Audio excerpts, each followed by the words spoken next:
This is the up and down nature of revising.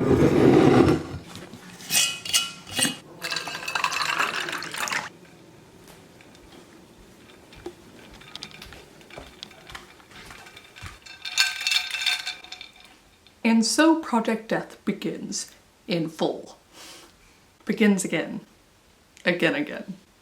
I don't know what draft we're on now, but 5th or 6th. Jess and I have an agreement to exchange our drafts at the end of the month, which is very exciting. I actually need to fix my calendar. Should I do that now? Yes. And because of my kind of delayed trip back home from St. Louis, I actually don't have as much time as I would have hoped, but I do still think that this is manageable, possible. Yes, I am, of course, going to be gone another week of February, but the hope remains. Today is day 1, and really what we're going to be doing is just going over where I'm at with Project Death and kind of picking up the notes that I'd left for myself at the end of last year, because I had worked on it since Jess and I met up at the Written in the Mitten writing retreat. I was able to bounce some ideas off of her, especially towards the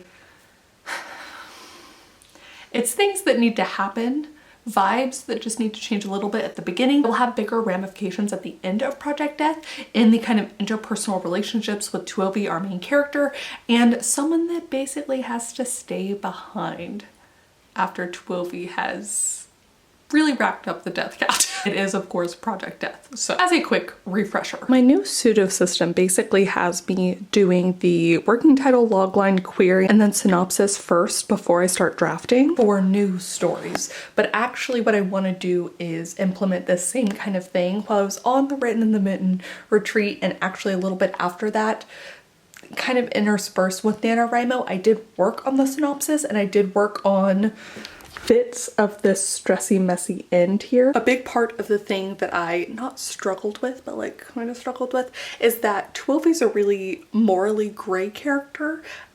I think you'll fully understand why she's doing what she's doing and why she feels justified. But when you have a character who can kill with no repercussions in a world where killing someone basically is like a life for a life and death will come and take you, you do have to really work on when she realizes how unjust the society and those people who hold power are, not having her completely go rogue and killing all of them.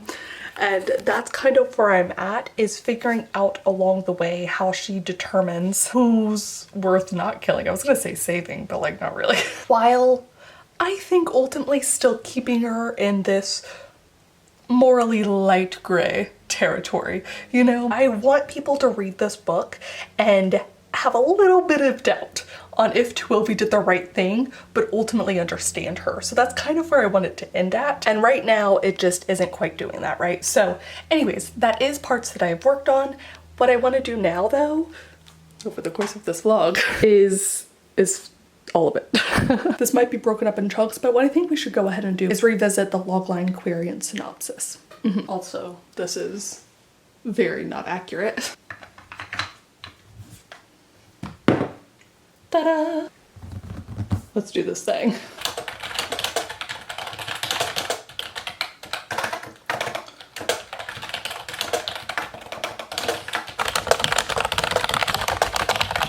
All right, I have settled on a working title and a logline for now. I have sent them to Jess because really at this point, this story ever is in book form. It needs to be like for Jess, who helped me so much. She Who Defies Death can be the title for now, at least. And then after a near fatal attack, Tuovi unlocks the unique ability to kill without consequence, circumventing the god of death. As she escapes the ruins of her hometown, Tuovi heads for the supposed oasis of the capital, where the reality of class war means mercenaries, royalty, and the rebellion alike seek to harness her powers, if death can't reclaim them first. Here's the thing, I think you do get this setup, and I think you kind of understand what's at stake, and you know a little bit about the character. She's kind of on the run, kind of in secret, kind of has this ability. Good enough for now, unless Jess tells me it makes no sense, in which case I take it all back. Just very quickly let me know that that was a currently 2-sentence synopsis that really needed to be like 3 or 4. It's fine. She's right. And it's fine. This is why I can't stare at things for too long. But the individual words, the content was good. I just need to this, which I will do later after a glass of wine and in a different mood.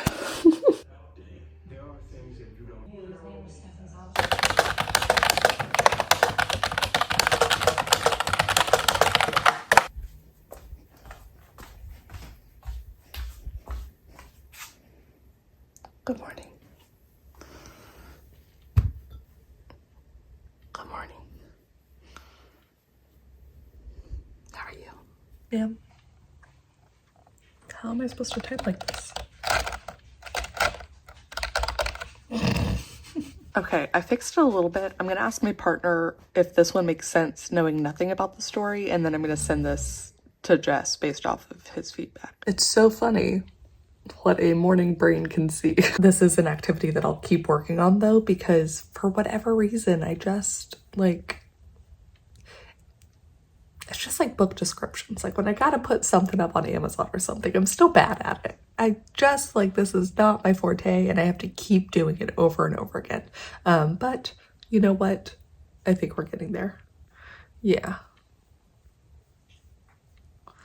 We're getting there, huh? It does just feel very like word salad-y. However, if my personal goal is mostly just to have something to say when people ask me what's Project Death about, it's really easy to kind of spin off of this where I'm like, oh, it's about a girl who gets in a near fatal accident and unlocks the power of death, where she can kill without consequence. She escapes the ruins of her hometowns, heading towards the safe oasis of the capital, where the realities of class war have it in all sorts of shambles. Now the royal family, mercenaries, and the rebellion are after her powers if death can't get to them first. You see what I'm saying? Like it's all there. Does it look great yet? No, but I can communicate. This will help me a lot for the query and the synopsis, and it's one of those things I like to keep in mind where it's like, this is the kind of the promise that I'm delivering to people. Admittedly, this doesn't actually tell you that she like uses her powers. You just kind of hear that she unlocks the power. So I don't know that this conveys the like actual full darkness maybe that Project Death has, but look, we're getting there. By the power of coffee. We are getting there. Just look so happy.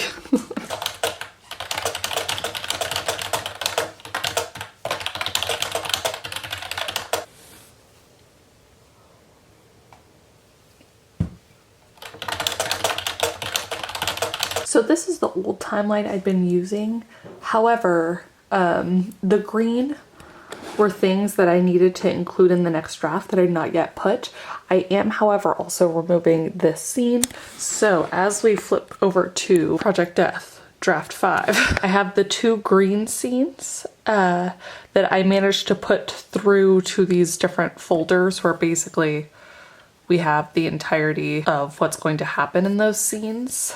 What's in that chapter, quote unquote. 1, 2, 3, 4, 5, 6. Okay. Right now they're grouped, but I don't know.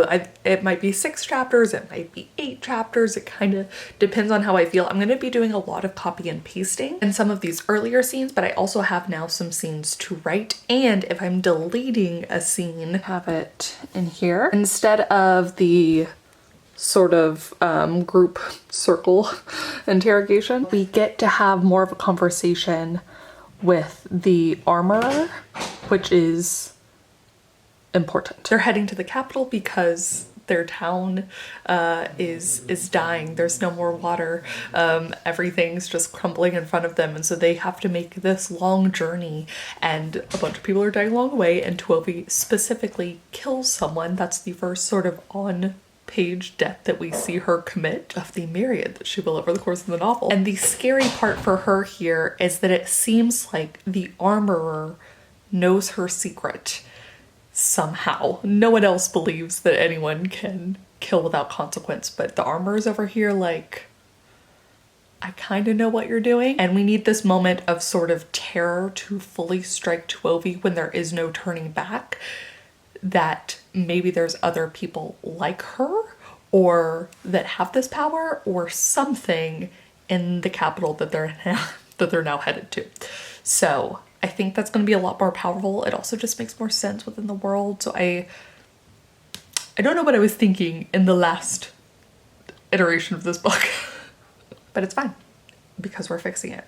Now it's gonna make sense. I also had this whole thing about the armor not making sense because if you can't kill, what's the purpose? But there is some like super far back history where they did have to conquer some animals, some land, some things where armor would have been helpful. So I actually really love the idea of keeping him as the armorer after all, have it being this sort of ornate thing that you never need. There's like, over the course of the book, some fun like little irony I can play with there that I'm excited for. So it actually all works. I fixed a problem and then I decided one problem wasn't actually a problem anymore. This is the up and down nature of revising, I feel like. So let's keep going. I also have some notes from my last notebook that I need to transfer still and see if there's not any additional scenes that I should go ahead and put in here before I start my copy and paste-ing.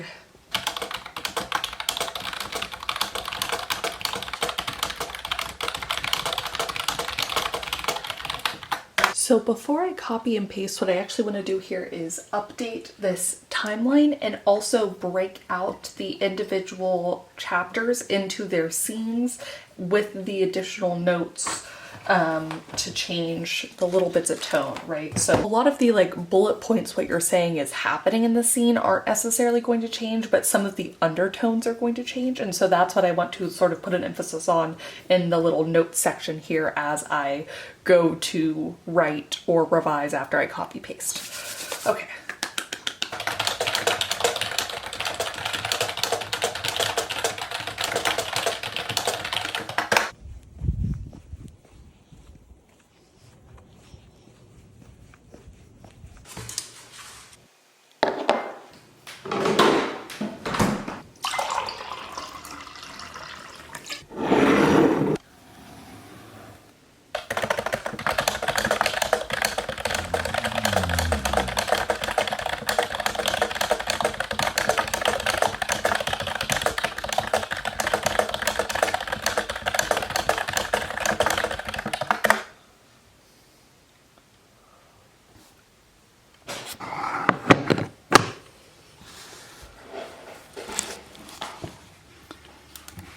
Good morning.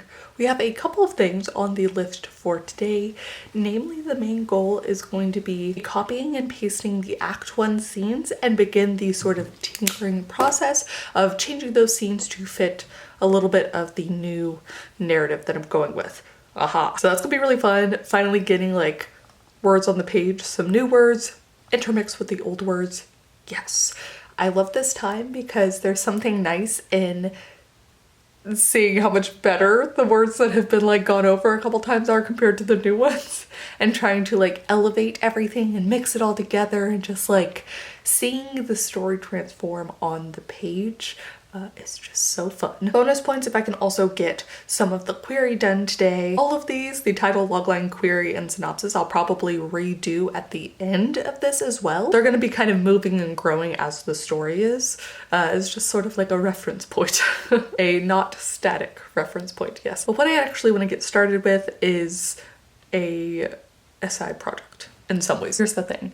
Every time I get in the revision mode where a revision project is my main project, I am suddenly flooded with like the best story ideas.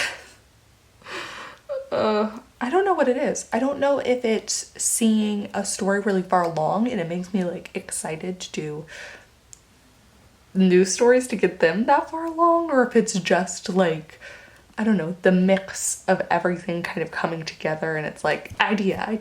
But what I've learned is rather than getting sidetracked and constantly thinking about that idea, it's better to go ahead and write out the bits and bobs I have in like a 30-minute burst, and then it can stay dormant more or less throughout the course of the project. I end up with like 4 or 5 of these usually, but that's okay. Right now I do have one. I did also work up like, I don't know, 489 words of cult school the other day. So sometimes it's not like new stories, but this one is new, Just gonna get some words on. It'll be fun. I have my coffee and then it'll be time to focus. So this requires a new Scrivener doc. We'll go fiction, novel, and create. So I'm gonna go from start over to write, and then that's when we'll change to Project Death. That'll be enough time to get this idea out of my head. Let's do this. Cheers.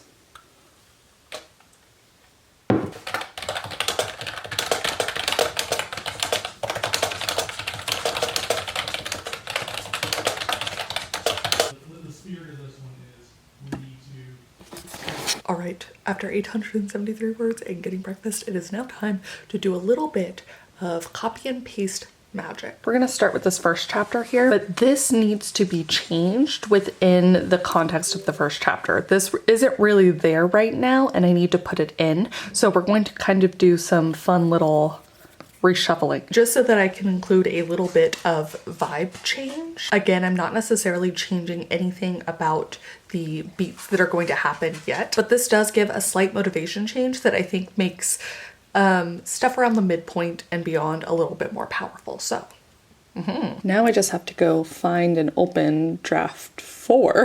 Gosh, I can't wait to see how long ago this was. Funny, I guess I last opened it and modified it on the 1st of this year. Oh, that's so fun.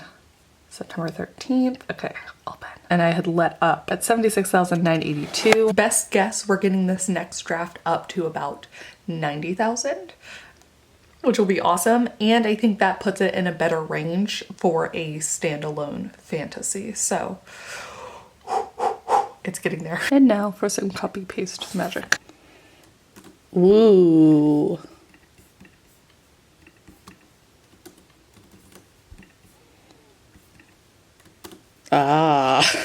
That is just under 3,000 words for chapter 1. I forgot to mention that I have a kind of dramatic end to the first scene in the first chapter, and Jess said that it didn't really land for her, which is good feedback to know. I'm gonna see if I can't adjust it slightly and go from there. The last one was, my name is Tuovi Toron and 3 years ago I killed someone. This is after we've learned a little bit about death and we've seen a death happen and the kind of retribution and the person's life they're giving up because they committed this horrible thing, right? So then to hear that she killed someone, it's like, oh, But I can agree with Jess that I don't know that it perfectly flows. The issue I'm having is because this is told in first person and because names are kept secret because you can trade names to death, there's no other reason that we would ever learn the main character's name unless she reveals it in this context.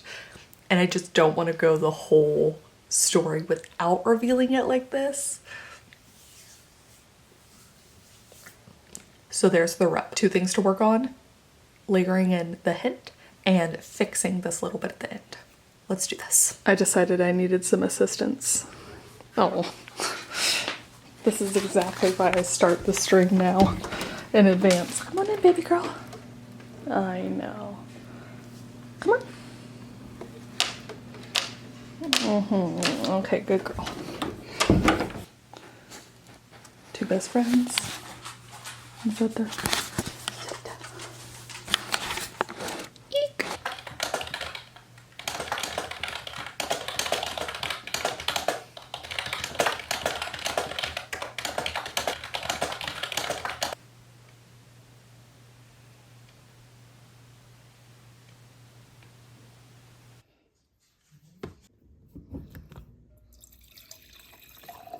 That was such a good stream. It is now several hours later, and I got confirmation from my brother that he's totally down to read the first chapter. So what I'm gonna do now, with a little bit of space, I can reread the whole chapter all the way through with the changes that I made. See if I nailed it, like I'm hoping I did, and then send it to David. He is working nights and he has been for the last however long, so depending on what his like hospital situation is, we'll see when he actually gets back to me. But this is going to be great because David's not actually read anything Project Death related yet, and I'm hoping I can do a sort of chapter by chapter thing with him. I am, however, going to ask him to treat this like it is a full book and if he was going to like close it, you know, when you're at the bookstore and like you're reading the first little bit of it and you either decide like, yes, this is the moment I would buy the book, or this is the moment I would close it and go look for something else. I want him to tell me when that moment is. If that's a moment he has it all throughout the first chapter. I do just have those normal like first chapter jitters, that I think there's obviously a lot going on in this world and I just want to make sure that I am nailing it as much as I can. Okay. Scroll all the way up. After hours of searching, the body had been found bruised and bloody, face down near what once was the riverbed. It was the blonde fur merchant. Word traveled quickly that he and the large tavern owner had fought last night. Done. And I've also collected a kitty. Yeah. Who's being very needy and adorable today. Alright. Now I just have to send the email to my brother. Send. Yay! Oh, did you know it's time? Did you know I was done? Good girl. I also got to use my logline again, which is quite fun. Yeah. But chapter 2 tomorrow. Heyo, let's do this. I have the celebration at the Sticks, a little bit more fun world building, the first hints at like the trepidation building, and we have Tuovi's next target like locked in, so hell yeah. Hell yeah. We are done.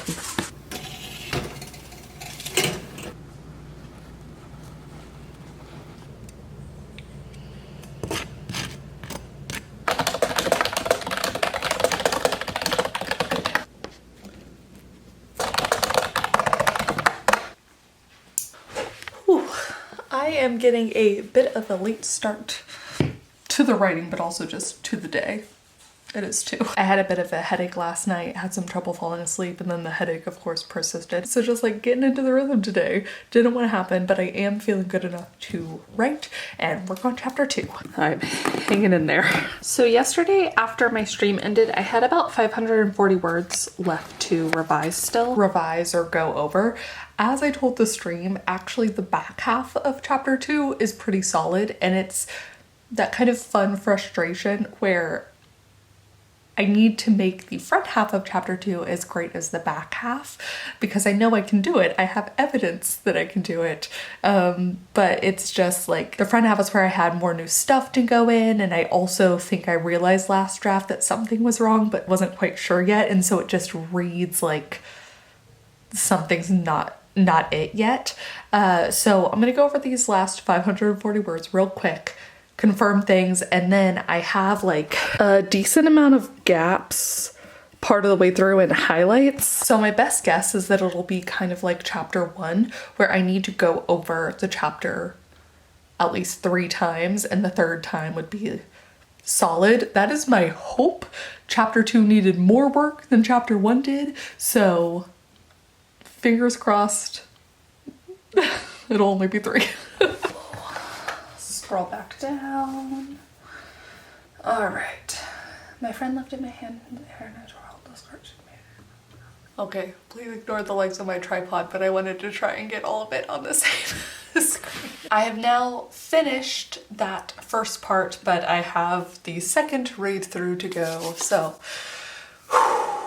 I was right, by the way, the back half was much better, even though I did fix minute changes. More like line edity stuff at the back half, so that's kind of how I know that it's really getting there, is that I'm not having to make swaths of changes, which I am about to do, so.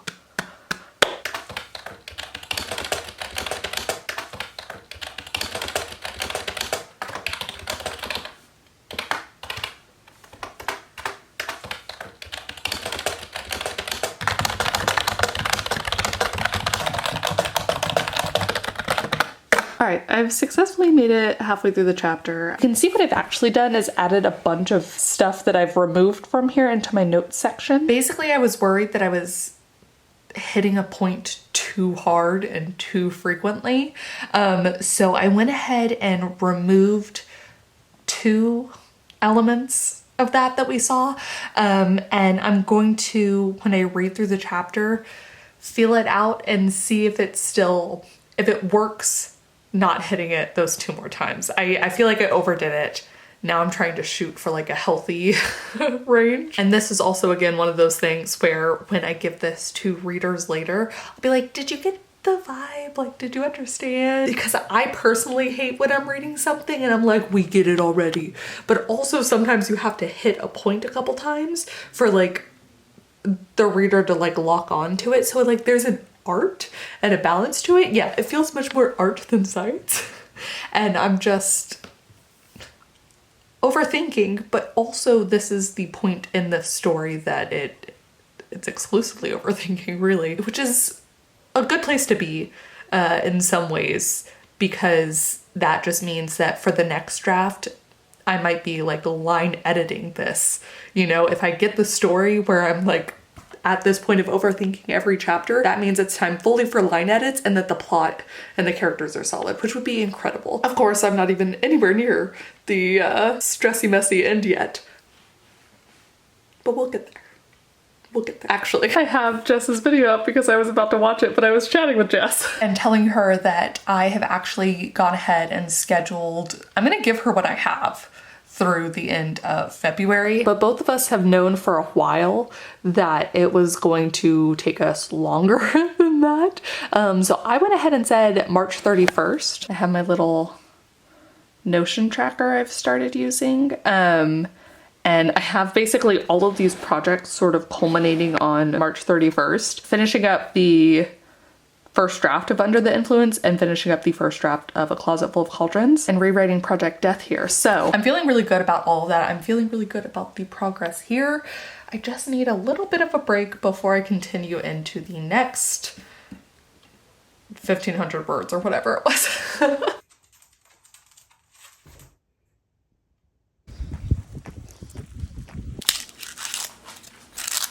Playing safe is only playing.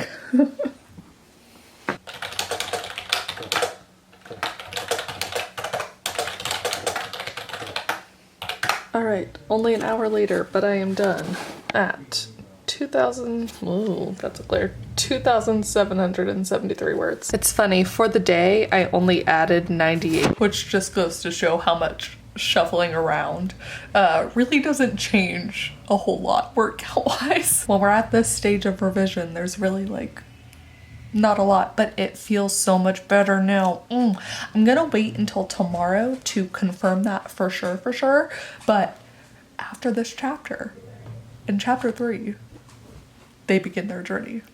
They're heading out the Styx and to the capital, and lots of death is gonna happen. I'm excited. All right. Good night. So as it turns out, 3 times the charm really is the answer for these like chapter by chapter revisions. Rewrites, yes. Especially when I'm at the stage now where I know the exact timeline I need to follow. At this point, there's no guesswork for this draft. I have done all of the work. Now, do I get to chapter 20 and realize that something's still not clicking? Maybe, but like timeline wise in my head, it all makes sense. Can I make it make sense on the page each chapter? That's really what we're doing right now, which is very exciting. I feel like I'm at a good spot, but I also know that I'm only 2 chapters in and I have 20 plus more to go. This is also an interesting thing because this is proving to me, I talked about my new system where I go from like title, logline, query synopsis to actually writing it.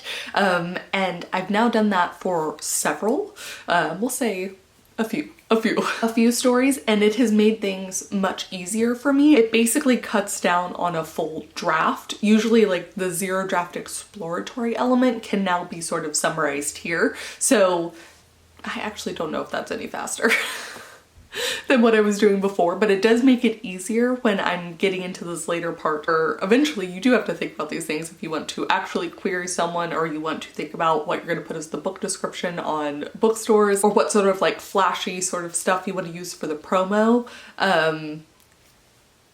Yeah.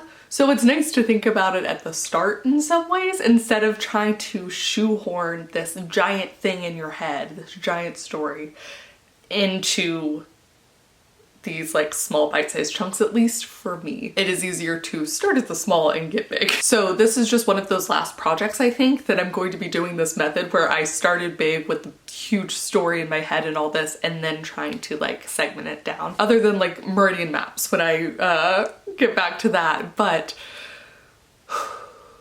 I feel good.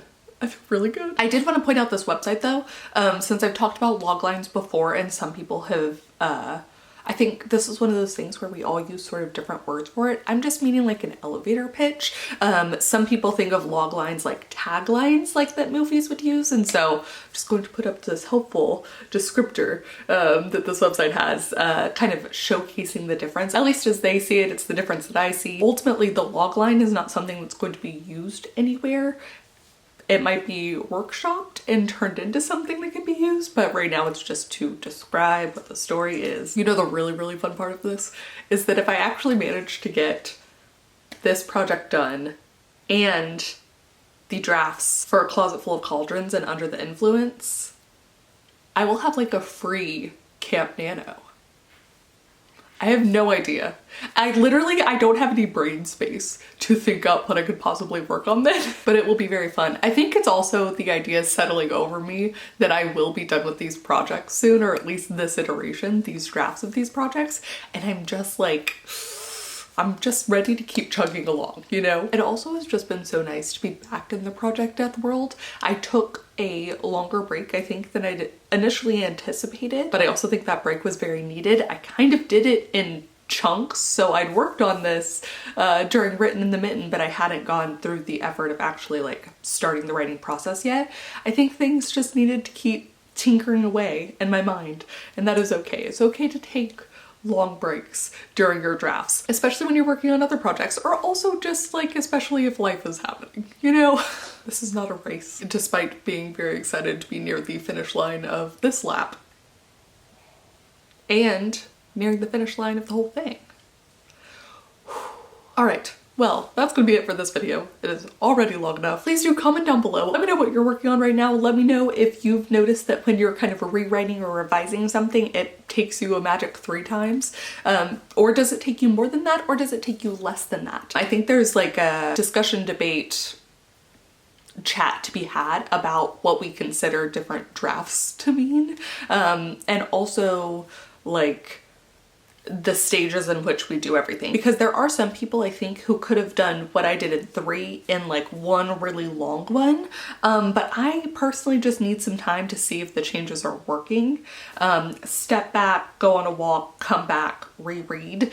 The reread just helps me so much. I think I just need more rereads, I guess. Let me know if you also need more rereads. Let me know if you picked up a project recently that you haven't worked on in a while and how that kind of process is going for you. And please also let me know what you're reading. I am currently in the process of Every Tool's a Hammer by Adam Savage. I have so many thoughts on it. It has been great to read about the creative process in a different avenue, the kind of like maker avenue, as opposed to like writing exclusively, and seeing a lot of parallels. It is just so fun. And of course he wrote a book then, so he knows about the writing process too, but it's just, oh, it is good. Okay, I think that's it. Thank you guys so much for watching, and thank you especially to some of my new patrons this month. Gribble Calfetter, Ohani Gigi, Mo Andrews, Tara Marlowe, and Mika. And I will see you all very soon with a new video. Bye.